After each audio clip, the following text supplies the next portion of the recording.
Imagine you are a man who spent his entire life lifting others upward. He gave his strength, his opportunities, everything to the people he trusted the most. But just when he was about to reach the greatest peak of his life, those same 9 empresses, for whom he had sacrificed everything, joined hands, betrayed him, and left him to die. Fate, however, granted him a second chance. He did not die.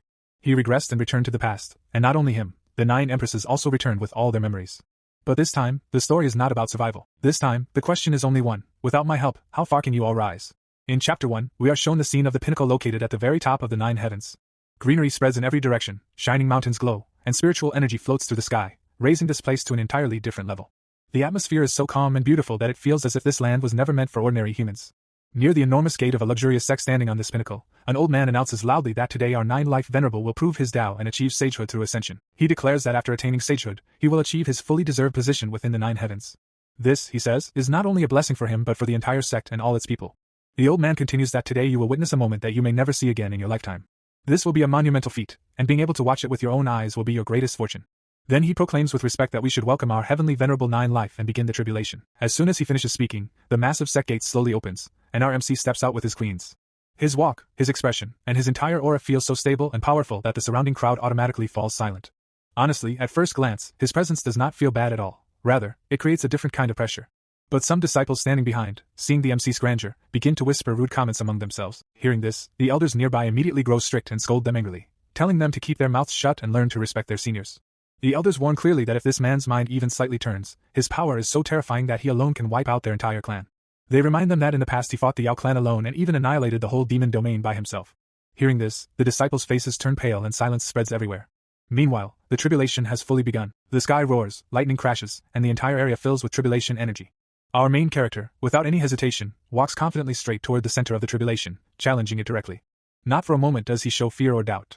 Everyone watching is stunned. Then suddenly, from inside the tribulation, an elder figure slowly emerges. His mere presence makes the atmosphere heavier.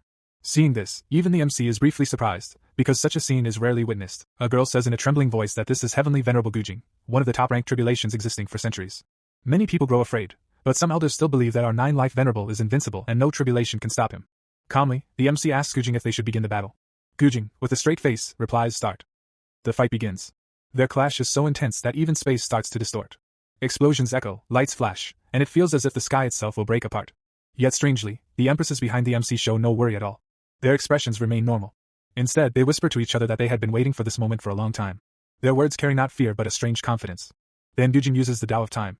The elders become serious and explain that because of this technique, Gujing's clones will travel through multiple timelines and hunt the MC in each one. If Gujing succeeds even in a single timeline, the MC's real body here will suffer fatal damage. Tension spreads everywhere. Seeing this move, one empress's face changes strangely, and an evil aura seems to leak from her, as if her true intention can no longer stay hidden. Yet the MC remains calm and says casually that this move is indeed impressive. Then he adds that he must apologize, because in every timeline he has always been an unrivaled existence. But Gujing reveals that he has already destroyed the MC in all timelines. Laughing coldly, he mocks him for praising himself, and says he has killed him in every era. Hearing this, the MC feels as if his soul has been struck. His body trembles, his strength fades, and he collapses to the ground in severe injury, confused about how this happened. Gujing explains that although the MC's strength is extraordinary, the yin-yang Tao devouring goo had already rooted inside his body. That is why Gujing could kill him so easily in every timeline. The MC suddenly realizes the truth and slowly turns toward his empresses. He asks in a heavy voice, "Don't tell me you knew nothing about this." But the sight before him is horrifying. All the empresses burst into laughter, as if his misery is a joke. It is revealed that this goo is formless and can only be implanted through yin-yang union. Gujing says coldly that the result was clear from the start. He knew the MC valued loyalty and emotions deeply, and those same women he loved betrayed him. One empress laughs loudly and says there was never love. They only lived in terror because of his power and wanted freedom. Another reminds him of phone books and says she could have lived a normal happy life if not for him. The atmosphere completely changes. The empresses activate their powers to kill him, twisting all facts to paint themselves as victims and him as a devil. The MC's mind shatters. Rage and pain burn in his eyes. He roars that without him none of them could even touch the title of Empress. He had treated them above humans, never imagining such betrayal. As he prepares to attack them, Gujing strikes from behind. The MC groans that if he must die, he will take them all with him. The empresses panic, screaming that he is detonating his cultivation base and will kill everyone. Gujing watches coldly and says defeating him while poisoned was an honorless victory. Perhaps he deserves another chance. He uses his time whirlpool and drags the MC and all 8 empresses inside, smiling that they should come to the next round together. Then Gujing unleashes the time and space reversal technique, sending the souls of the MC and the 8 empresses 50 years into the past. The scene shifts to the past. The MC, Louis, looks around in shock. Everything feels familiar yet different. In front of him stands his first empress, Chuling, who in the future would become the sword maiden of 9 heavens but now is only a humble servant. Her head spins from the regression. Seeing the MC, she screams in terror, calling him Devil Master and wondering if she has returned to the past. Louis smiles slightly, realizing she has also returned with memories. He thanks Gujing in his heart for the second chance. Then he calmly removes his socks. The sword maiden is confused.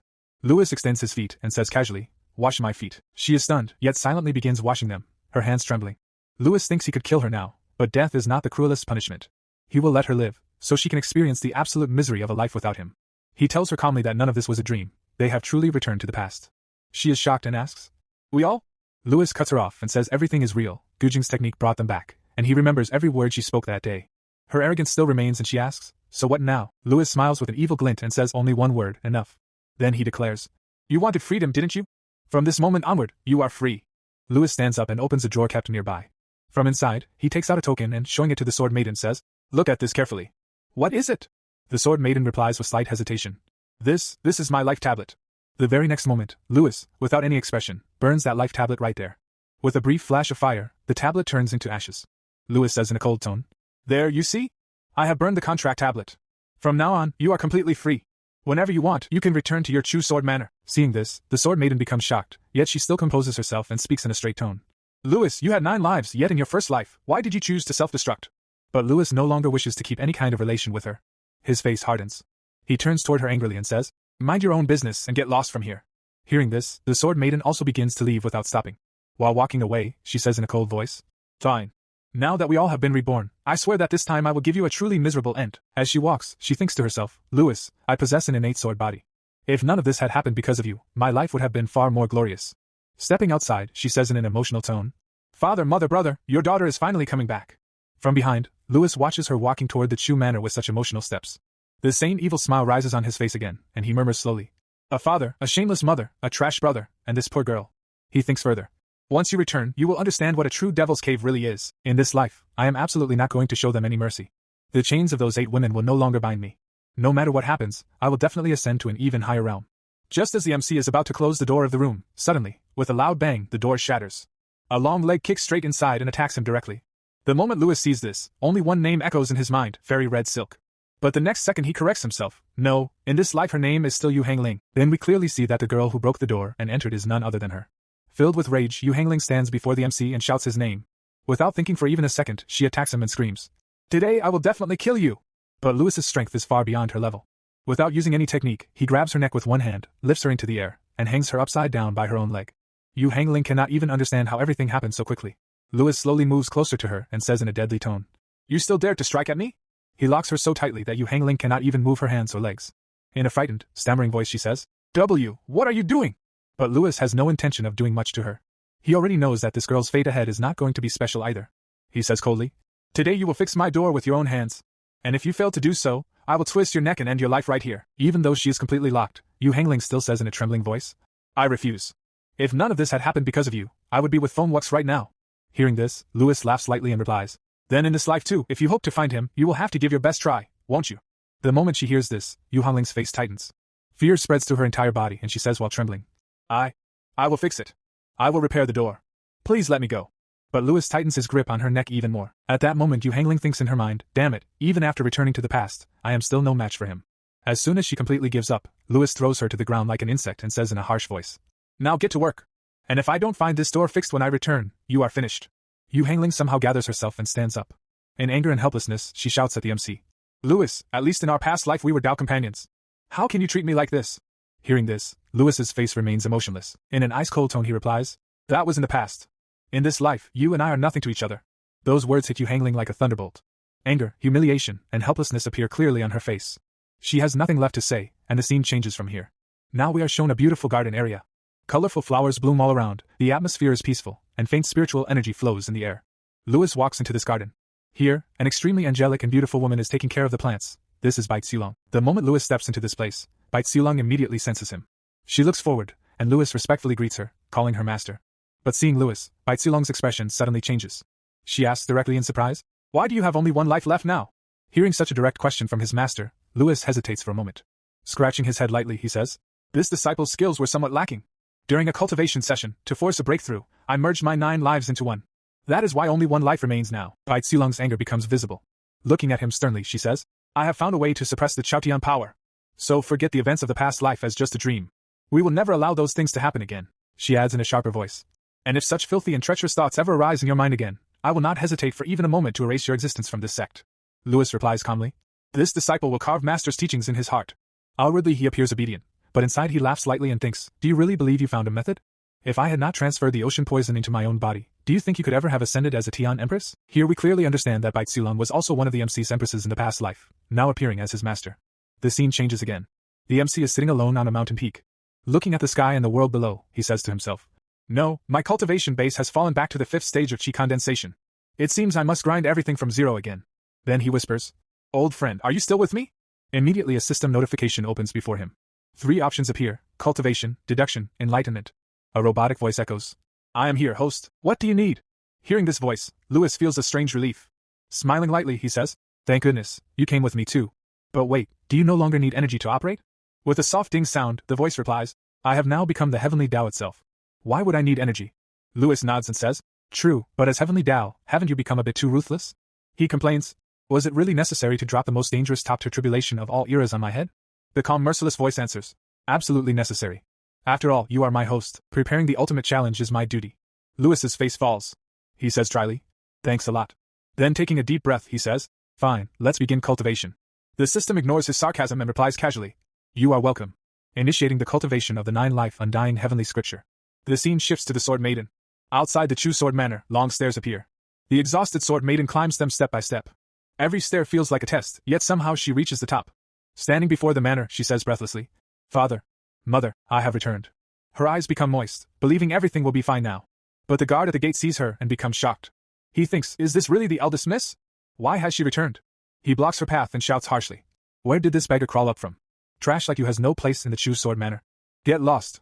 The Sword Maiden becomes confused and says, I am not a beggar. I am the eldest miss, Chu Ling. Seeing she does not retreat, the guard draws his sword and yells, shameless rat. How dare you disguise as the eldest miss? Suddenly Chu Ling grabs the blade with her bare hand and says emotionally, Chu Si, look at me carefully. I am Chu Ling. You used to carry me in your arms and buy me candies, remember? But the guard shakes her hand off and shouts, you don't have the blood of the Chu family. Why did you come back? Inside he panics, thinking she barely escaped that devil's den. Why return to throw herself into the grave again? Chu Ling cries that though not biological, her parents treated her as true flesh and blood. Hearing this, another guard realizes the truth and shouts, This really is the eldest miss. Chu Ling has returned. Chaos spreads in the manor. The manor lord, her so-called father, rushes out with fake concern, followed by his wife. Chu Ling runs and hugs her father, crying, Father, I am back. Her mother wipes her tears with false affection and asks where she was. Chu Ling says she was held hostage by the Great Tao sect and escaped secretly. At that moment the man arrives and seeing Chu Ling, his legs tremble. He thinks in relief, thank goodness, my scapegoat has returned. Now I will survive. This man is Chu Sifei, Chu Ling's elder brother. The scene shifts to chapter 2 and back to Louis. He cultivates with full concentration. We are told this is the first heaven, the weakest world, divided into many realms, prenatal, postnatal, chi gathering, origin core, shattering, infant void, refining, and Tao integration. With past life experience, Louis cultivates for 15 days and reaches the 9th layer of chi refining, then begins origin core formation. But suddenly he feels something wrong. His chest grows heavy, breathing falters, and he coughs blood. He mutters, what is happening? Only half of my chi is helping core formation, the rest feels like stone. After analysis, the system announces, celestial rigidity poison detected inside your body. Louis grits his teeth, realizing those women not only used the yin-yang goo but also planted this poison as insurance so he could never rise again. But his eyes turn cold and he says, they don't know, I still have one trump card left. He asks the system for a method.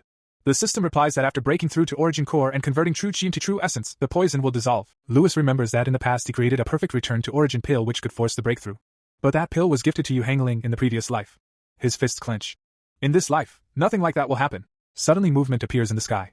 A giant crane announces that Yu Hangling has reached chi gathering perfection in just 1 month and 17 days, breaking the sect record. As a reward she receives a bottle of supreme grade return to origin pills. Louis narrows his eyes with a dangerous smile. As expected from a future empress, her speed is terrifying. Even with the system, I am only 2 days ahead. Without wasting a second, he leaps down from the peak. The system asks, host, where are you going? Louis answers calmly, to the tomb of a void refining expert. I am going to reclaim the return to origin pill, that rightfully belongs to me. After this, our scene changes. Now we are shown the inside of an ancient tomb located in the middle of a dense forest, about 500 kilometers away from Trade Dao. The air in this place feels heavy, and an eerie silence is spread in every direction. Walking through the depths of the same tomb, Yu Hangling has already arrived there. As she steps inside, she thinks to herself, according to the memories of my previous life, people are going to discover this place only after 1 full month. That means right now, I am completely alone here. Showing full confidence, Hangling enters a cave. She opens the door lying in front of her and begins to move forward through a narrow passage. While walking, only one thought circles inside her mind, that the most precious treasures of this place are hidden right here. She thinks that among these treasures is a fragment of the 9 lives and dying heavenly scripture, and along with it, a perfect return to origin pill. Moving ahead with fast steps, she finally reaches in front of those treasures. First, she picks up the 9 life heavenly scripture and, smiling with great happiness, says, "Senior brother, this time I am 1 step ahead of you." But the moment she opens the scripture and looks inside, her eyes remain wide open in shock. In the very next second, her entire face turns pale. She falls into complete disbelief. We are shown that inside that scripture, written calmly and lovingly in Lewis's handwriting, are the words, "Bitch, you are too late." And not only that, along with it, there are peacefully drawn golden sketches as well. Seeing all this, Hangling's voice begins to tremble. Stammering, she says, This. Suddenly, in furious anger, she throws the book onto the ground and screams, "Lewis, you son of a bitch!" The moment the book hits the floor, dozens of yellow-colored golden laser lights activate inside the entire tomb and surround her from all sides. Seeing this, Hangling becomes completely terrified. Looking upward, she shouts loudly, "Lewis! Let me get out of here!" But no matter how much she screams, there is no one there to hear her voice. The tomb remains utterly silent. After this, our scene changes once again. Now we are shown the scene 3 days later. We see Hangling, filled with extreme anger, coming straight toward the MC's house. Without stopping, she barges inside and kicks the door open. The moment she enters, she yells, "You! Get your backside out here!" As we can see, her body is covered with many wounds and injuries. Scratches and marks are visible everywhere. Though it does not seem that the injuries are life-threatening, it is clear that she has suffered a lot in these 3 days. That is why she came here so angrily without thinking at all. By the way, in this series, most of the characters' names sound almost the same to me, so changing the name a little feels better. Her real name is Yu Hangling, but from now on we will call her the Angry Woman. And honestly, there could not be a more perfect name for her than this. This angry woman tries to break into the MC's house and, without taking a breath, starts shouting at him. But suddenly, an energy palm attack arrives and strikes directly on her stomach. A loud scream escapes from her mouth, and her body flies into the air and falls far away. Sliding across the ground, she crashes into the courtyard of the MC's house. Groaning in pain, she grinds her teeth and lets out cries of, "Ah!" Then, from the front, a calm yet cold voice comes. "Did your mother never teach you that before entering someone's house, you should knock on the door?" Hearing this, the angry woman is badly startled. Spitting fire in her mind, she thinks, "Lewis, you are going too far now. I would rather die than bow before you." But all this she could only think inside her head. In reality, she could only chew her teeth and hair in rage. The truth was that at this moment she needed Lewis, and when there is need, even pride has to be swallowed. That is why she somehow controls herself, stands up, and this time, knocking on the door politely, says, "Senior brother, please, can you open the door?" From inside, without any hesitation, a voice replies, "Get lost from here." Hearing this, the angry woman's blood boils even more. She starts banging the door loudly and shouts, "Did you take the perfect return to origin pill from inside that tomb?"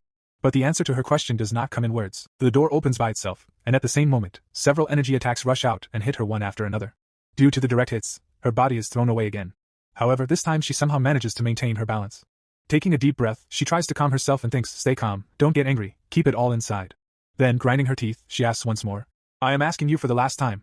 Did you take the perfect return to origin pill from that tomb?" From inside comes the same calm and merciless voice of the MC. "No. Now get lost from here." Hearing this, the angry woman completely loses her patience. Rage fills her eyes, energy bursts from her body, and activating her powers, she rushes straight to attack Lewis. She screams, "You have the courage to take it, but not the courage to admit it. Lewis, now I will fight you to the death." But just then, suddenly the MC's master appears in front of her. She releases her aura, and in that very moment all of Hangling's movements are locked in place. Her voice carries depth and pressure as she says, "Hangling, calm down." Hearing this, all of Hangling's anger vanishes as if blown away by wind. Her face changes, and in a trembling voice she says, "Master." The next second, she falls to her knees and starts crying bitterly like a child. She wails, "Master, he hit me." Sobbing, she exaggerates everything as if all the fault belongs to the other side. After hearing all this, her master slowly turns toward the MC and asks in a strict voice, "Lewis, why did you raise your hand on your own junior sister?" Here one thing needs to be clarified. In the previous episode I had said that this master might have been the MC's wife in his previous life. But looking at the reactions and behavior so far, that does not seem clear at all. The story has not confirmed anything like that, and her expressions also do not indicate such a relationship. Yes, it does feel that as a master she knows that the MC had 9 lives before and now only 1 remains. Perhaps that is why she understands that the MC has returned to the past carrying all the anger of his previous lives. The rest of the truth we will know as the story moves forward. For now, let us continue the story. When his master asks this question, Lewis opens his eyes and replies angrily, "She barged in without knocking. She has no manners at all." Hearing Lewis's words, his master does not argue much. She calmly walks toward Hangling, helps her stand, and says in a gentle voice, "But still, after all, she is your junior sister. Let this matter end here." Then looking at Hangling, she asks, "By the way, why did you come to Lewis today?" Hearing this, the angry woman points directly at the MC and says loudly, "He took the perfect return to origin pill. He has no use for it, so I wanted to trade something with him for it." Hearing her words, Lewis's master turns to the MC and says in a softer tone, "Lewis, your aptitude is exceptional. You absolutely do not need the perfect return to origin pill. Why don't you give it to your junior sister? If you need anything else, I can provide it to you. Even after such calm and reasonable persuasion, Louis's expression does not change at all. Sitting in the same attitude, he replies coldly, "Sorry, but I also need this perfect return to origin pill." Hearing this, Hangling flares up again and shouts, "What nonsense are you talking about, Louis? Do you really think that without this pill I cannot condense my origin core?" Due to her constant shouting, Louis's concentration breaks. He slowly gets down, puts his hand inside his sleeve, and takes out the same return to origin pill. Then he lets out a deep breath. Seeing this, his master's face brightens, and she happily says, "There we go. That's a good boy." She is about to praise him more when the atmosphere suddenly changes again. At that very moment, the MC gives a slight smile. With a "heh" sound, he throws the pill directly into his mouth and chews it in front of his master before swallowing it. Seeing this, his master is badly shocked. Her eyes widen and she says sternly, "Louis, why did you do this?" Your master is very disappointed. Before she can say anything further, the angry woman standing there explodes in rage. Grinding her teeth, she turns back and screams while leaving, "Louis, just wait. I will condense my secret core and take full revenge for this humiliation." Seeing her open hostility, the master's face becomes even heavier. Taking a deep breath, she says, "I know you still have a lot of anger inside you. But was it really necessary to go this extreme?" With this disappointed expression, the scene changes. Now we are shown the scene of the Sword Manor. Here the Sword Maiden is sitting comfortably while someone is feeding her with a spoon. Her mother, in a sweet and loving voice, says, "Your mother steamed this emerald rice congee with her own hands, only for you. Taste it and tell me if it is good." As soon as the Sword Maiden eats it, her face lights up. With happiness and emotion, she says, "Thank you, mother. In this whole world, only you treat me the best. I never want to leave your and father's side in this life." Hearing this, her mother smiles slightly and asks playfully, "Really? Even more than your birth parents?" The Sword Maiden replies with a smile, "They disappeared right after giving birth to me. How can they be compared with your treatment?" Hearing this, her mother laughs softly and says, "All right, that's enough. Now hurry and rest a little." The Sword Maiden gently replies, But her mother, inside her heart, is laughing in a strange way, a very relieved and eerie laughter. She thinks, "We are saved, we are finally saved. Now our entire family is safe." On the other side, the Sword Maiden suddenly begins to feel extremely sleepy. Her eyes grow heavy, and in a hesitant voice she asks, "Mother, why am I suddenly feeling so sleepy?" Then her mother slowly turns back with the same sweet yet cold voice and says, "If you feel sleepy, just sleep a little." The moment she says this, the Sword Maiden loses control over her body. Overwhelmed by drowsiness, she cannot even hold herself and collapses onto the bed. Holding her head in pain, she thinks, "Today everything feels so strange. Why am I feeling such strong sleepiness? This uncomfortable feeling has never happened before." Forcing herself, she releases her aura and commands internally, "Circulate Great Lotus Sword Scripture. Tell me what is wrong with my body." But the moment she sees the result, her heart sinks. She trembles in shock. Have I been poisoned? How is this possible? Could it be because of the emerald rice congee? Just then, a knock comes at the door. A voice asks, "Have you already fallen asleep?" Confused and scared, she immediately lies down, pulls the blanket over herself, and pretends to be deeply asleep. The door slowly opens. Her mother enters with 3 other people. This time her voice holds no sweetness. In a cold, heavy tone she says, "Good. The poison has started working. Now we can begin our task." One of the 3 steps forward. It is none other than the Sword Maiden's own brother. Smiling at his mother, he says, "Mother, you are truly as impressive as people say. The older the ginger, the spicier the spice." Mother and son both stare at the Sword Maiden with deadly eyes. The mother says coldly, "Come, lift her and deliver her to our old ancestor." The brother laughs frighteningly. But they have no idea that the Sword Maiden is still conscious. She hears everything clearly. Every word pierces her heart like a knife. Hearing such horrifying things from her own mother and brother shatters her completely. Tears flow silently from her eyes. She cries inside, screams inside, but her body betrays her. At that moment she realizes, the home she believed was the safest place in the world has become the most dangerous cage of her life. We are shown that 2 servants were carrying the Sword Maiden and moving forward in one direction. And right behind them, the entire family of the Sword Maiden was also walking along. Just then, the Sword Maiden's father calls one of the servants and asks him, "Did you take care of Chuzi?" This Chuzi is the same guard who had stopped the Sword Maiden from entering at the beginning. The servant replies, "My lord, we have completely taken care of Chuzi and his family. Not a single survivor remains." Hearing about that servant, the main lord's eyebrows rise in irritation, and he says coldly, "Excellent. I never even imagined that a mere servant could ruin my grand design." Then, snorting angrily, he looks sideways at his son and says, "If she had not suddenly run back here to end her own life, you would have been the one offered in the sword sacrifice. Your life was spared this time, so take this as a lesson. Stop wasting your days in alcohol and indulgence and use your brain for once." But there is a saying, like father, like son. His son blows away all his father's expectations into thin air and, breathing in relief, says, "Yes, father, I was wrong. I promise from now on I will cultivate properly with full effort." These people had no idea that the Sword Maiden was hearing all their words clearly. Listening to them say that she had returned only to lose her life, she begins to cry bitterly inside. She realizes that she had been raised only to be used as a sacrifice for this very purpose. Then, from behind, her brother looks at her with drooling eyes and, with a dark expression, says, "Since she is going to die anyway, why don't I have a little fun with her first? I will only take half an hour." But instead of slapping him in anger, his father merely grabs his ear and pulls it hard while shouting, "What kind of filthy nonsense are you speaking? If nothing else, she is your sister in name. Don't throw the reputation of my Chu sword manor into the trash. Groaning in pain, the son replies. Dad, it hurts. Besides, she is just the child of 2 dead slaves. Sharing a name does not make us blood relatives. Hearing this, the sword maiden receives another massive shock. Trembling inside, she thinks, so you people murdered my biological parents as well? Just then, the sword maiden's mother approaches her father with a smile and says, Come on, she is going to die anyway. Why not let our son stay with her for 1 hour? Her father looks at her sharply and replies, Absolutely not. We cannot delay the old ancestor's sword refining even for a moment, or our entire family will face his wrath.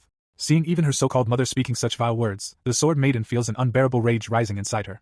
She thinks, I treated her like my own mother my entire life, and yet she can say such disgusting things about me. Regret floods her heart, and she whispers in her mind, Louis, is this the truth you were trying to protect me from? Is this the reason you never allowed me to return home?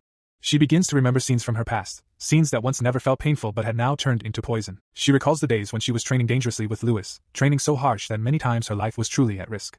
Covered in sweat, blood, and pain, she had begged him trembling. Young master, I beg you, please let me go.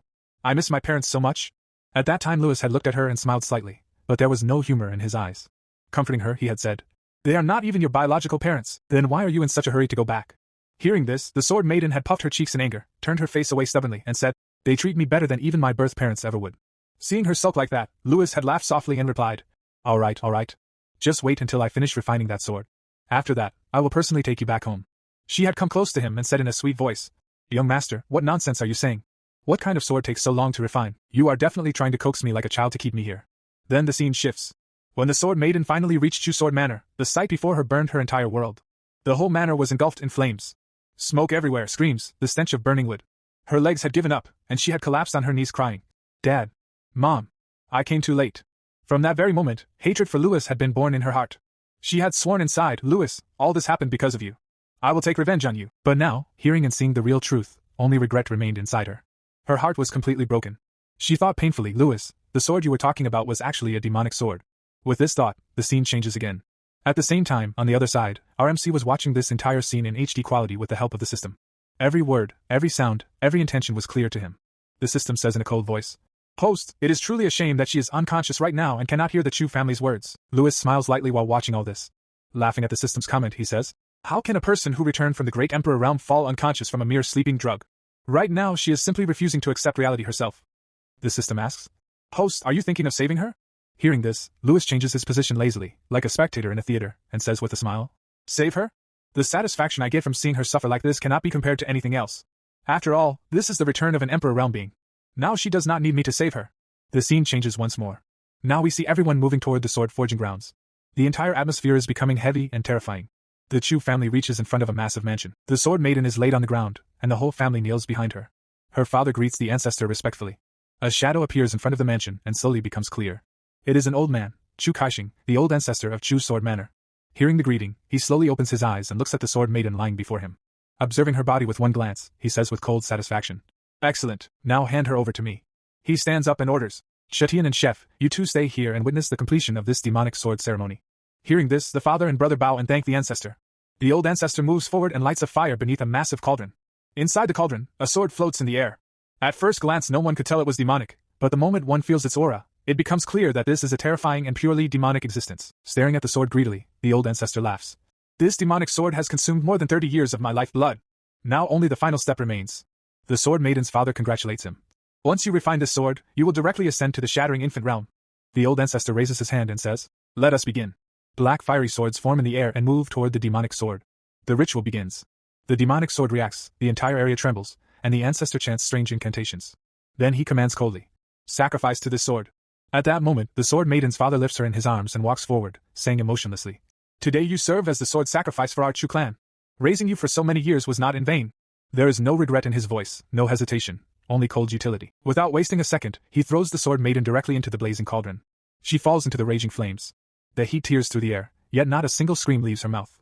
Her brother watches with his tongue out and says disgustingly, What a waste, such a tragic waste. But then something happens that no one had imagined. Despite falling into the fire cauldron, the sword maiden is smiling. There is no pain on her face, only a strange calm and cruelty. Suddenly she reacts, spits out blood, and that blood flies straight onto the demonic sword. The moment her blood touches it, terrifying flames erupt from the sword. The vibrations multiply, as if the sword has come alive. Seeing this, her father panics. What is happening? And right before his eyes, the demonic sword disappears in a blur and appears directly in the sword maiden's hands. The sword's energy begins to support her. The flames no longer burn her, instead they lift her. She floats inside the cauldron and looks straight at the old ancestor, no pain in her eyes, only murderous intent. The old ancestor is shocked. Her brother screams, "Dad, she's not dead." The ancestor trembles. How is this possible? But before he can react, she rushes forward at full speed, aiming to pierce his chest in one strike. He hurriedly pulls out a green sword and shouts, "Damn it!" Yet the moment his sword collides with her demonic blade, it shatters instantly. His body is thrown back. He yells, "You cannot use such a demonic sword." Before he can finish, her blade moves like a venomous snake and in the next second his head is separated from his body. Blood rains everywhere. Flicking the blood from her sword, she says coldly, "Demonic swords are forged to slaughter demons." Her anger has reached its peak. Betrayal, regret, and rage have burned her heart completely. She had waited for her family for 2 lifetimes, trusted them with every breath, and this was the result. Now only hatred remained. Now the sword maiden begins to walk toward her own father, her entire body burning with rage. Her steps are heavy, but her intention is crystal clear. Seeing her approach, her father becomes so terrified that his legs start trembling uncontrollably. The color drains from his face. He immediately falls to his knees, stretching his shaking hands forward as he stammers. "Why you? Are you really Chuling?" No, you can't be Chuling." But Chuling is no longer in a state to listen to anyone. She has gone completely mad with fury. Killing intent pours out of her body, making the air itself feel heavy and suffocating. With a cold, expressionless face she stops right in front of him and, in a slow yet terrifying voice, asks, "Why? I treated all of you like my closest family. I trusted you with closed eyes. Then why did you do all this to me?" Her father doesn't even have the courage to answer her question. Trembling in fear, he blurts out, "Chuling, look how powerful you've become now. We don't need to sacrifice you for any sword anymore. Come, let's go home together. Everything will be fine." But Chuling has already seen his true face. She lets out a faint laugh, a laugh filled with both pain and hatred. Pulling out her sword, she says coldly, "You are not even worthy to take my name with that filthy mouth." Without a single moment of hesitation, she swings her blade. In one strike, her father's head flies into the air, blood spraying everywhere like a fountain. At that moment, Chuling looks exactly like a demon, ready to cut down anything that stands in her path without mercy. After that, she turns around. In front of her stands her so-called brother. The moment his eyes meet Chuling's, he is struck with terror. He steps back, his lips trembling. Looking at him with icy eyes, Chuling says, "Now as for you, you animal." Her brother immediately interrupts, dropping to his knees and banging his head on the ground repeatedly. Yes, I'm an animal. Just treat me like a dog and let me go. Please don't kill me." But in the blink of an eye, Chuling's sword moves again. His neck is severed instantly, and his body collapses to the ground. Chuling says without any emotion, "You are worse than a dog." At a distance, her mother, who still had no idea about the fate of her husband and son, becomes confused seeing the scene. All she can see is Chuling walking out of the sword forging grounds alone with a sword in her hand. Her steps are calm, her face emotionless, but behind her lies a tale of death and blood. Shocked, her mother walks forward and asks in confusion, "Chuling, how did you come out? And the others, where are they?" Chuling keeps walking without stopping, without even looking at her. As she passes beside her mother, she answers in a cold voice, "Who exactly are you talking about?" Her mother grows even more nervous and hurriedly says, "Your father, your brother, your family." Hearing this, Chuling suddenly stops. She slowly turns back. There is no anger in her eyes now, only an empty, chilling coldness. "I don't have any family anymore," she says. The next instant her sword flashes. With a single stroke, her mother's head is separated from her body. Blood scatters into the air, but this time there is no hatred or rage on Chuling's face, only a lifeless calm. In a flat voice she says, "Why don't you go and join them?" Without looking back even once, she walks ahead and declares coldly, "Every single person of the Chu family deserves to die." The scene changes. The entire Chu family territory is shown. A sword pierces violently into the ground. As the camera rises, we see that Chuling has slaughtered every single person of the clan. Old, young, servants, guards. No one survived. After such a long massacre, Chuling is completely exhausted. Her body is wounded, clothes torn, covered in blood and dust. She kneels on the ground using her sword for support, breathing heavily, hands trembling. All of this is being watched live by our MC through the system. Seeing the sight, Lewis nods slightly and says, "Not bad. She didn't leave a single soul alive in Chu sword manner. She didn't even spare the chickens." Stretching his hand lazily, he adds, "All right, close it now." He is just about to relax on his bed when the system asks, "Host, won't you continue watching? A shattering infant realm expert is about to come and kill her." Lewis smiles faintly. What is there to see? She deserves all of this. The scene shifts back to Chuling. The manor is now nothing but ruins, corpses, and blood everywhere. Chuling falls to her knees, whispering in a broken voice, "I was wrong, I was so wrong." Tears flow from her eyes, her body shaking in pain. She has no strength left to fight.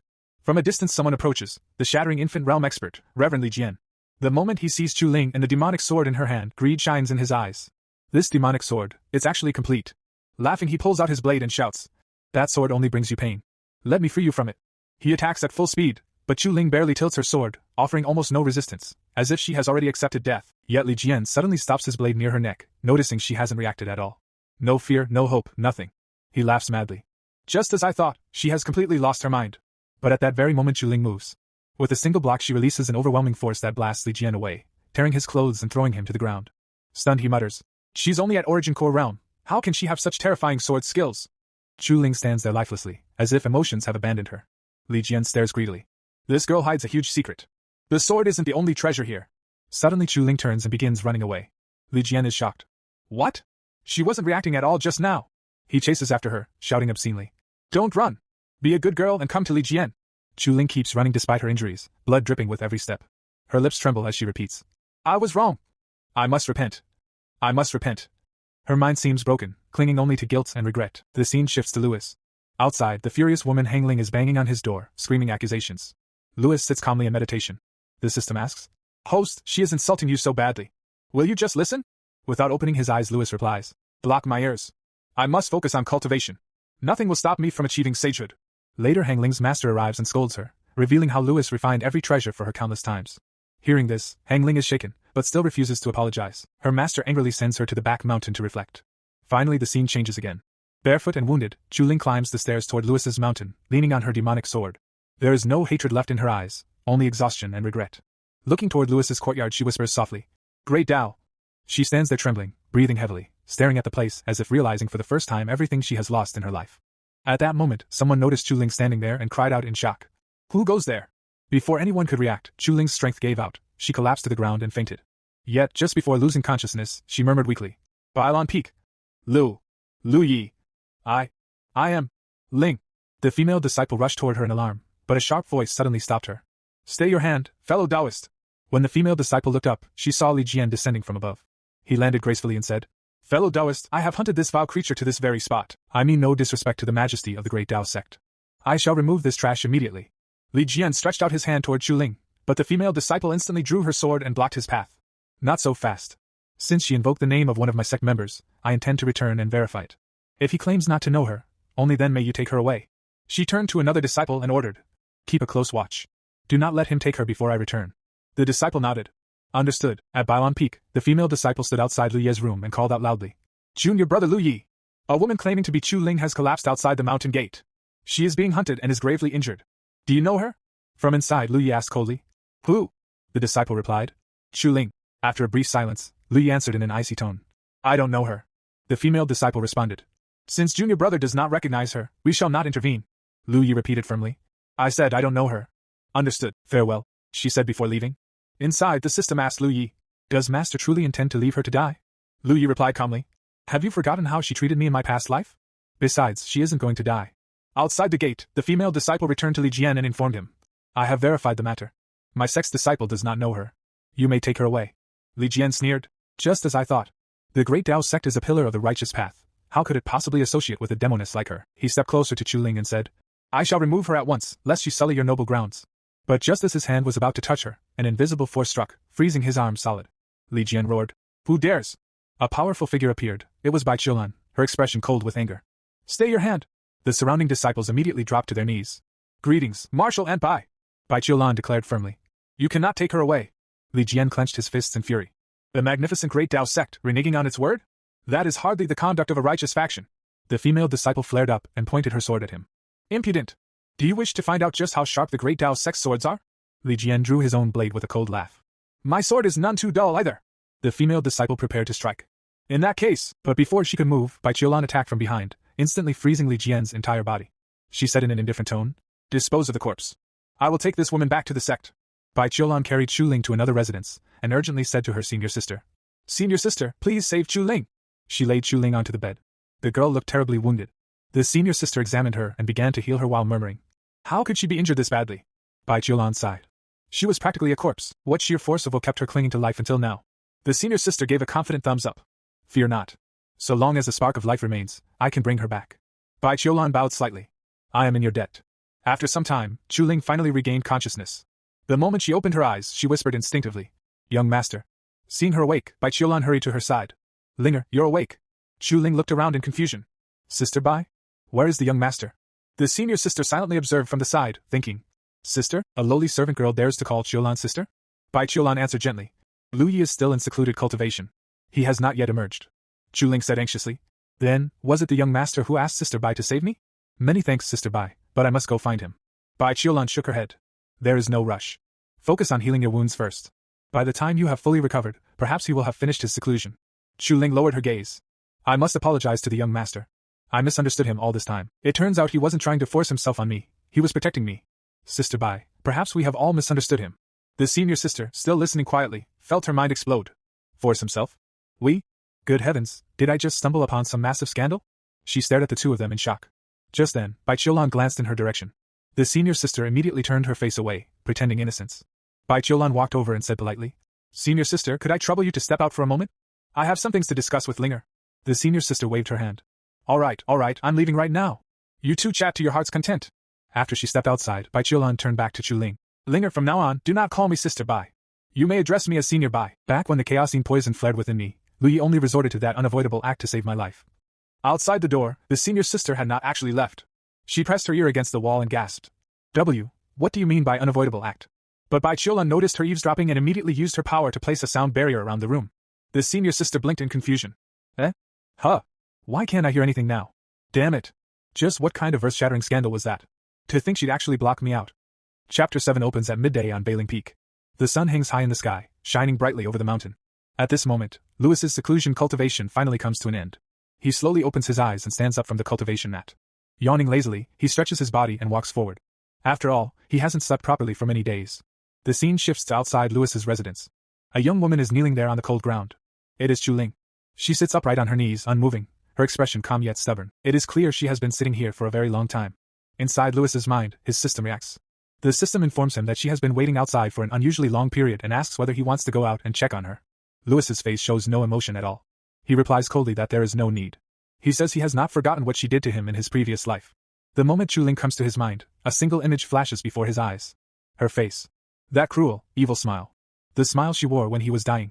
Lewis clenches his fist slightly. He thinks that anyone who can betray once can betray again. Women, in his eyes, only slow down cultivation. In this life, cultivation is the only thing that matters to him. Nothing else is important. Outside the house, Chu Ling continues kneeling. Her legs are numb, her body exhausted, yet she does not move. Inside her heart, she speaks silently. She believes in young master. She believes that if she endures sincerely and keeps waiting, one day he will forgive her. Her resolve does not waver. The scene changes. Now we arrive at Crimson Cloud Peak. Within the territory of the Great Tao sect, there exist 9 main peaks and 72 minor peaks. Bailing Peak and Crimson Cloud Peak are both among them. At the top of Crimson Cloud Peak, a young woman filled with anger is practicing her short training routine. Her movements are elegant, dignified, and extremely graceful. Each motion flows smoothly, like water. At first glance, it almost looks as if she is dancing rather than training. With every step and turn, even the surrounding wind seems to follow her movements, swirling gently around her body. Whether these movements contain true killing power or not is unclear. She looks beautiful, majestic, yet dangerous. She is not alone. From behind a large rock, someone is secretly watching her. It seems she has unknowingly gained herself a stalker. A shy-looking young man. His name is Ling Wuxiang. Most people simply call him Ling. Ling is completely mesmerized. He watches her movements without blinking, his mind utterly captivated. Somehow, even her anger appears beautiful to him. Just as he is about to think further, a sharp sound cuts through the air. A flying sword suddenly shoots toward his hiding place and slams directly into the rock in front of him. Ling gasps in shock, letting out an involuntary sound. The young woman stops her movements and speaks calmly, her tone unusually composed. She asks who is hiding there. Ling hesitates for a moment, then steps out from behind the rock. At the same time, the woman leaps forward with a light movement and lands right in front of him. Ling hurriedly brings his fists together and greets her. He introduces himself as Ling Wuxiang, addressing her as junior sister Hang Ling. He explains that he is the newly inducted head disciple of Crimson Cloud Peak. Even though Hang Ling's face looks irritated and sharp, in Ling's eyes, she looks unbelievably beautiful. Hang Ling speaks again, her voice surprisingly soft. She says she knows his name. Inside her mind, memories surface. She recalls hearing this name long ago. When senior brother Louis refused the position of Holy Son of the Great Tao sect, this man inherited that role. In the future, he ascended all the way to the 8 heavens. And in the end, he died while fighting within the dark turmoil. In her heart, she acknowledges that he should be counted as a true hero. Ling remains in his greeting posture, smiling awkwardly. He says he just witnessed the technique she was practicing and praises it as magnificent. He asks whether he can receive some guidance from her. Hang Ling lets out a light laugh and takes a deep breath. With an air of absolute superiority, she tells him that he is no match for her. That single word stirs something inside Ling. His expression turns serious. He draws his sword and says that even though she is younger than him, she speaks with far too much arrogance. He adds that whether or not he is her match can only be determined after they try.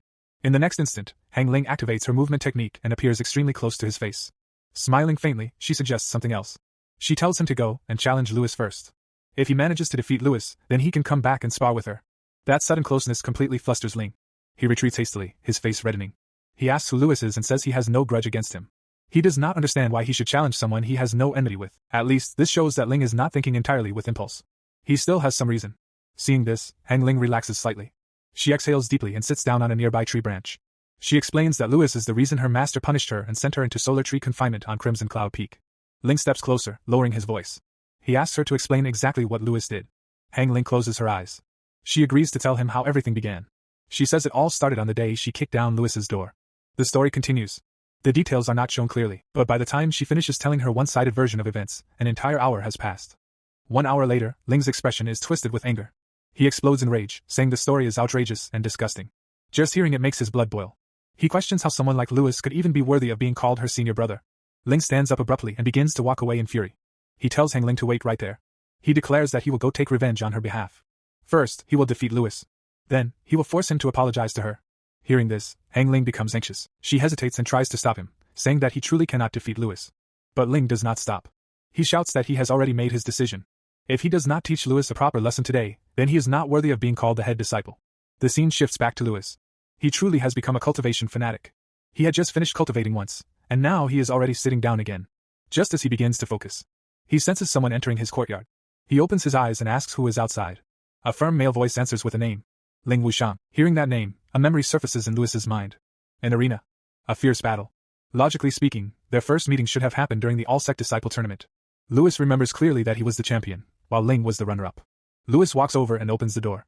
He confirms Ling's identity and politely asks why senior brother Ling has come to Crimson Cloud Peak today. Ling is surprised. He asks whether Lewis knows him. Lewis responds calmly that he does. He praises Ling, saying his name even appears in stories. He accurately states that Ling entered the sect 2 months and 12 days ago and condensed the heavenly core on the very first day. He calls it admirable. Hearing this, Ling's chest unconsciously straightens. He says that Lewis's eyes are unexpectedly sharp, then corrects him slightly, explaining that it has only been 2 months and 11 days. The first day was wasted on entry procedures. Lewis nods eagerly and continues praising him, calling his talent formidable and saying he is extremely valuable to the Great Tao sect. Suddenly, Ling snaps back to reality. He points at Lewis angrily and demands that he wipe that smile off his face. He accuses Lewis of trying to fool him. He declares that he has come here to issue a challenge. The atmosphere instantly turns silent. Lewis's smile deepens slightly. He accepts the challenge without hesitation, saying he has been bored for a long time anyway. Both of them step outside. Ling immediately draws his sword and rushes forward. He declares that he will not hold back and tells Lewis to prepare himself. A dangerous slash flashes through the air. Lewis calmly steps aside and blocks the sword with just 2 fingers. Ling's eyes widen in shock.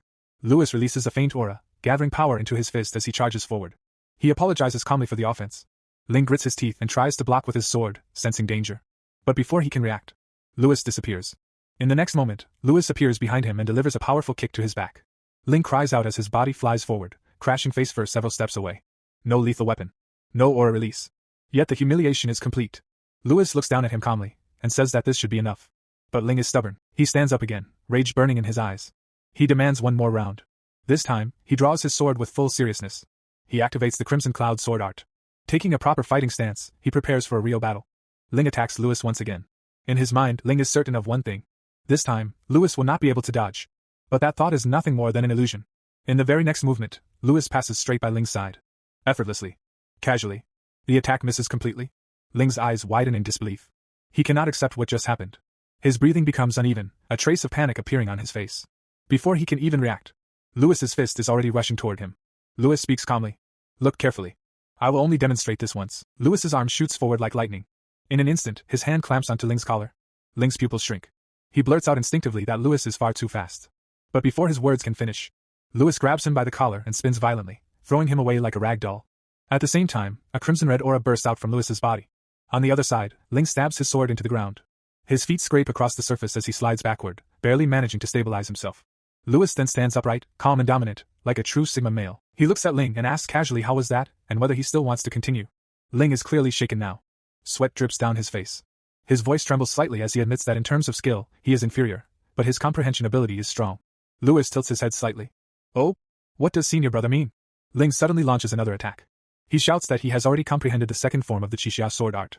His sword slashes forward, tearing through the ground as the attack surges toward Lewis at terrifying speed. Cracks spread across the earth. Dust flies everywhere. Yet Lewis remains standing calmly. He simply watches the attack approach. Then, in a serious tone, he speaks. Senior brother indeed has good perception. In the next moment, Lewis swings his hand like a blade. His palm cuts through the air. The incoming sword attack is shattered instantly. Completely destroyed.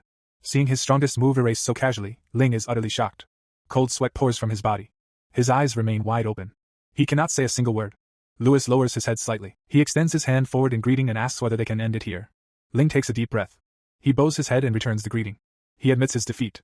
He acknowledges that Louis is far stronger and says that Louis's future achievements will inevitably surpass his own. Louis smiles faintly. He tells Ling not to worry. In the future, if anyone asks, he will say that he fought senior brother for 10 rounds and barely achieved a narrow victory. Hearing this, Ling laughs loudly.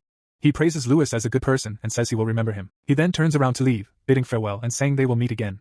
Just as Ling is walking away, Chu Ling suddenly runs over in a hurry. She is here to see Louis. She calls out happily, saying that senior brother has finally come out. Ling turns his head toward her. Inside his mind, a thought appears. Are there really so many beauties on Bailing Peak? Louis, however, has no intention of meeting Chu Ling.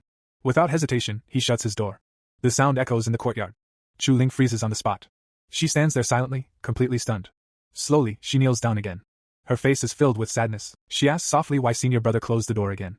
Ling walks over and speaks to her. He tells her that a woman's dignity is precious. There are plenty of fish in the sea. Since Louis is unwilling to see her, why should she cling to a single tree? Chu Ling's regret deepens. Her eyes redden as she begs softly, asking whether senior brother cannot just open the door and look at Ling at once. Ling tries to ignore the situation. He turns around and walks away. Letting out a deep sigh, he thinks to himself that it is a pity. She is pretty, but unfortunately blind. He, Ling Wushang, is so dashing and handsome, yet she actually turns a blind eye to him. The scene shifts. Back on Crimson Cloud Peak. The angry young woman is still practicing her sword. Ling arrives. He tells Hang Ling that he lost. Hearing this, Hang Ling looks at him and smiles faintly. She says she already told him that he could not defeat Louis. Ling sits down on a piece of wood. He admits that Louis is actually quite a decent person and not as terrible as she described. Hang Ling places both hands on her waist and snorts. She says that Louis treats men well enough, but with women, that is not necessarily true. Ling raises an eyebrow and asks whether she understands Louis that well. He mentions that he just saw a young maiden kneeling before Louis's door, yet Louis kept the door shut and refused to come out. Hang Ling is startled. A maiden? She asks what she looked like and what her name was. Ling replies that she was very pretty. He recalls hearing her call herself Ling or something similar. Hang Ling's heart trembles. Chu Ling. She actually came back. Her thoughts become chaotic. She wonders how this should be handled. She tells herself not to be jealous. Why would she be jealous? That would be ridiculous. How could she possibly be jealous over Lu Yi? At the same time, Ling's expression darkens. A terrifying realization hits him. No way. Is she also Lu Yi's woman? Then don't blame him for not knowing how to cherish jade and pity fragrance. Ling suddenly stands up. He challenges Hang Ling. He says that he has already fulfilled his promise to challenge Lu Yi, so now she must spar with him. Hang Ling hesitates. She points out that he did not defeat Lu Yi. Ling does not care. He says that he went to challenge Lu Yi for her sake, so she must take responsibility. Hang Ling stares at him for a moment. Then she accepts. She says it is time to make him give up on this foolish heart of his. Her eyes turn red with anger. She charges forward first. She declares that she will not hold back like Lu Yi did. A violent explosion erupts on the mountain. Shockwaves spread across the peak. Ling desperately tells her to be gentle. But Hang Ling does not listen at all. Half an hour later. Ling's condition is miserable. His face is swollen. His cheeks are bruised. He has been beaten so badly that he can barely stand. Hang Ling looks down at him coldly. She tells him not to come disturb her cultivation again in the future, and orders him to leave. Ling cries as he staggers away. He shouts in despair, asking whether everyone on Bailing Peak is a monster. Why is one more ruthless than the other? He swears that he will definitely come back one day. Hang Ling frowns. Her thoughts return to Chu Ling. Why did Chu Ling come back? She decides that she must go take a look. Confinement? Who cares about confinement? Meanwhile, back at Bailing Peak. Chu Ling is still kneeling outside Louis's room. Her body is trembling. Her regret is overwhelming. She keeps apologizing softly, saying it was Linger's fault and that Linger was wrong. Her voice grows weaker. Due to hunger and thirst, her strength finally gives out. She collapses against the doorframe. The impact causes the door to open. Chu Ling looks inside anxiously and calls out to her senior brother. But when she looks into the room, it is empty. Her heart sinks. Her face turns pale as she whispers in shock. Senior brother is missing. The chapter begins with Hongling arriving to meet Chu Ling. Chu Ling is slightly surprised when she sees Hongling standing there. Hongling speaks in a very harsh tone and says, Lu Yi has already left. So why are you still kneeling here? He is not coming back. But Chu Ling is drowning in guilt. Tears of regret continuously fall from her eyes. She turns toward Hongling and says, Even if the young master is not in the sect right now, I will continue kneeling here until the day he returns. Hongling becomes angry. She grabs Chu Ling's hand and tries to pull her up, saying, You should stop kneeling and stand up. We are female cultivators. We have dignity too. Why are you humiliating yourself like this? But Chu Ling shakes off Hongling's hand and cries, Sister Hongling. I was wrong. I made a huge mistake. I poisoned the young master. This punishment is what I deserve. Just then, Master Bai arrives. As soon as she comes, she speaks gently to Chu Ling. What happened is already in the past.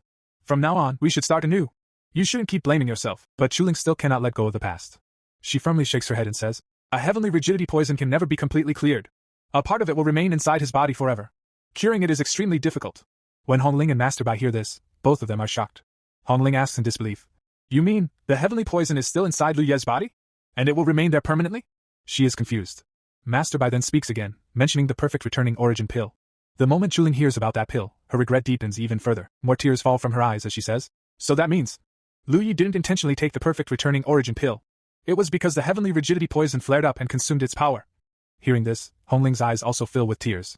She lowers her head and apologizes softly. "Senior brother, I'm sorry." Master Bai sighs deeply and says, "How wrong we all were about Lu Yi. But where exactly are you now?" Scene shift. The scene shifts to the back mountains of the Great Tao sect. There, Lu Yi is cultivating calmly and peacefully. His mind is focused only on self-improvement, not on women. This time, he will not make the same mistakes again. His only focus is cultivation. Through the system, Lu Yi is monitoring the 3 female leads. The system says, "Master, they are all waiting for you to return." Lu Yi replies coldly, "Let them be. It's quiet here. I'll cultivate here. I've figured it out now. Women, one after another, are all stumbling blocks on my path to the Tao.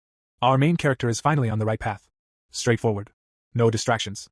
But the system is restless and asks, "How long does Master plan to stay here?" Lu Yi ignores it.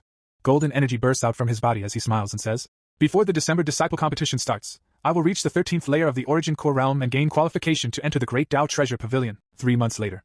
3 months pass. The disciple competition is about to begin. Numerous disciples fly toward the arena on their swords.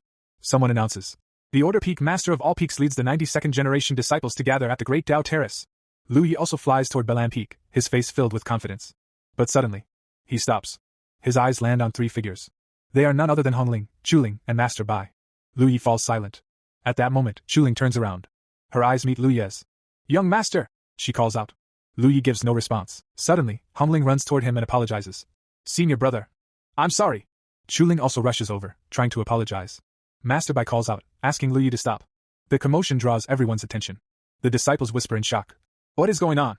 2 stunning beauties are apologizing to one man at the same time?" The chatter irritates Lu Yi. His expression turns cold as he says firmly, "Get lost." The disciples are completely stunned. He actually told 3 goddesses to get lost? Lu Yi looks like a total badass. Hongling clenches her fists, furious. She turns around and says, "If you want me gone, then fine. I'll get lost." She leaves.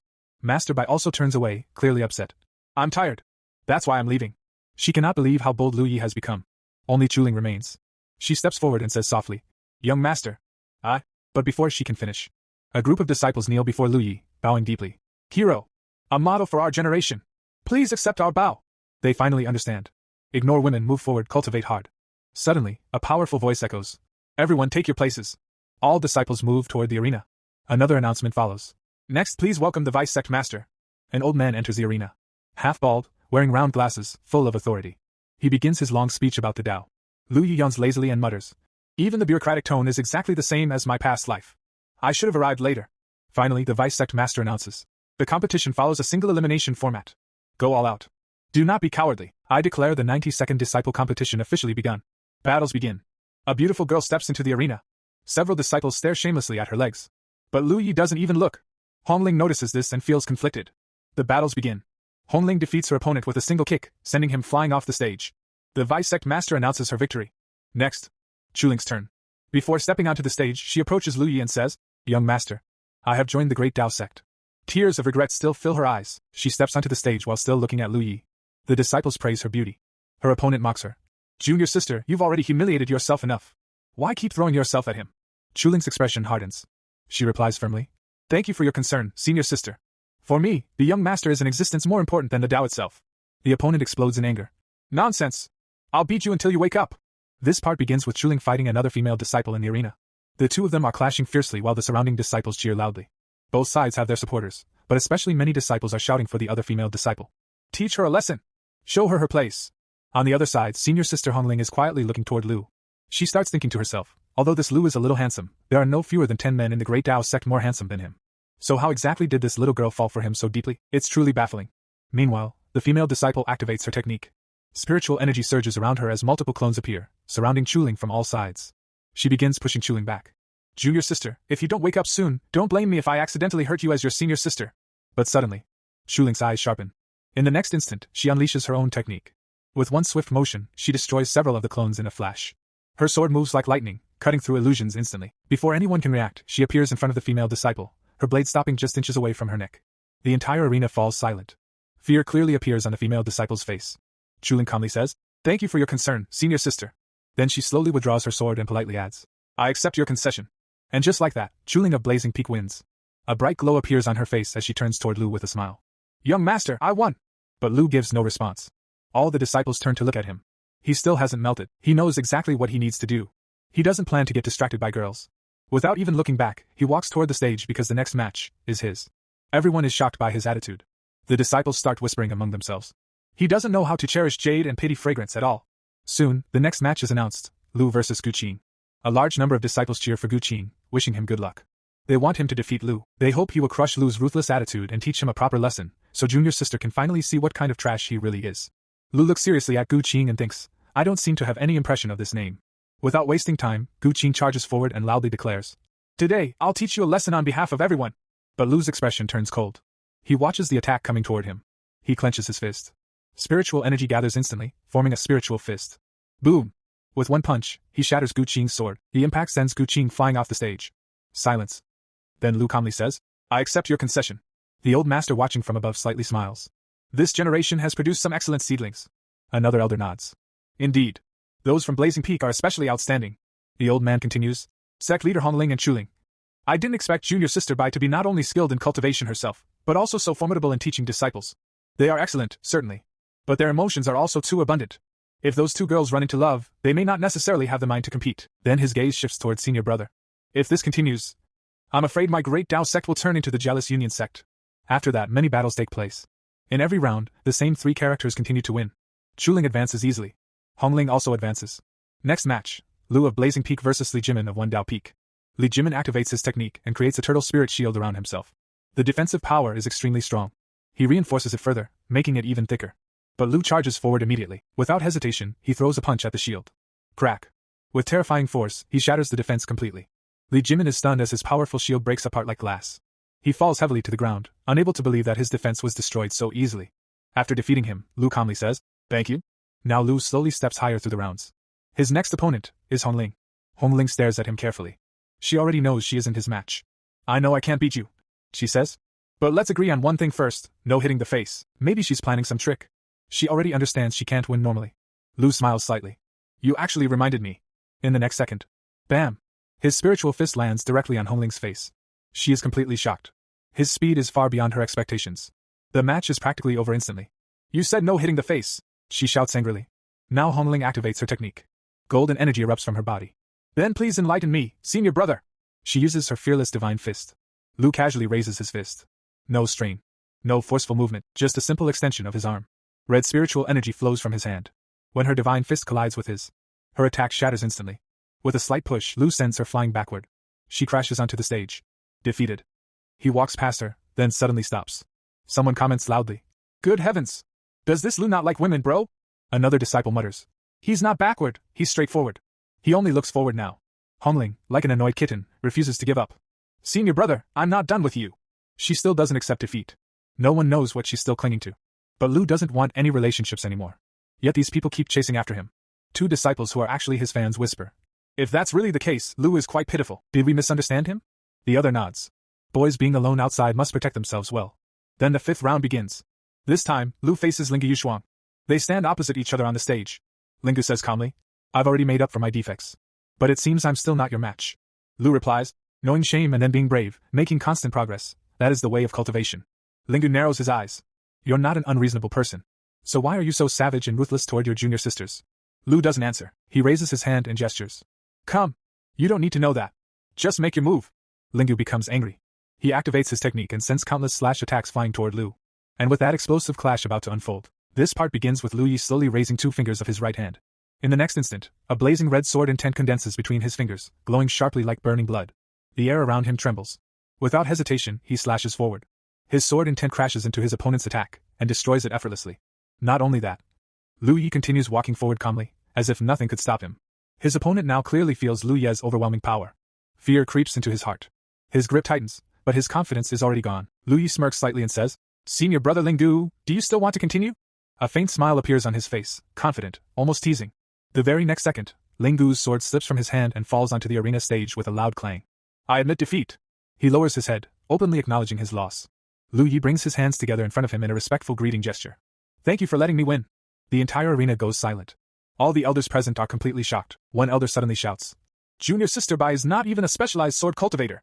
A sword genius like Lu Yi should be taught by me, that is the most suitable arrangement. But immediately, another elder jumps forward and interrupts angrily. Bullshit. You can't even defeat me. How can you possibly teach Lu Yi anything? He rolls up his sleeves and clenches his fist, ready to argue. Before things escalate further, a third elder steps out and sighs deeply. I feel unworthy to teach him. I will go find my master. Perhaps my master can personally guide Lu Yi. The competition for Lu Yi has officially begun. Just then, Master Bai steps forward. Senior brothers, Lu Yi is my disciple. Our Bai Lian Peak is not a place for you to speak so rudely. The moment the elders see her, their faces turn red in embarrassment. One elder quickly says, Junior Sister Bai, if you are willing to give Lu Yi to my lonely sword peak, we are willing to offer all our precious resources for the next 3 years to your vent peak. Another elder adds desperately, Junior Sister Bai, you know me. My hidden sword heaven scripture is waiting for a top-tier successor. If you do not give him to my hidden sword peak, our lineage will die out. I am willing to give you 20 years of my essence. But Master Bai firmly shakes her head. No way. It is absolutely impossible to give Lu Yi to any of you. There is no room for negotiation. Lu Yi hears everything. He begins to think. Isn't Master Bai afraid that I might deceive her and destroy the ancestor's reputation? Why is she refusing to send me away so firmly? Suddenly, a powerful voice echoes from the sky. Marshal Ni Spy. I am taking this Lu Yi. Everyone freezes. Master Bai looks up in shock. All the elders raise their heads. In the sky stands a figure in black robes, sword on his back, his aura vast and overwhelming.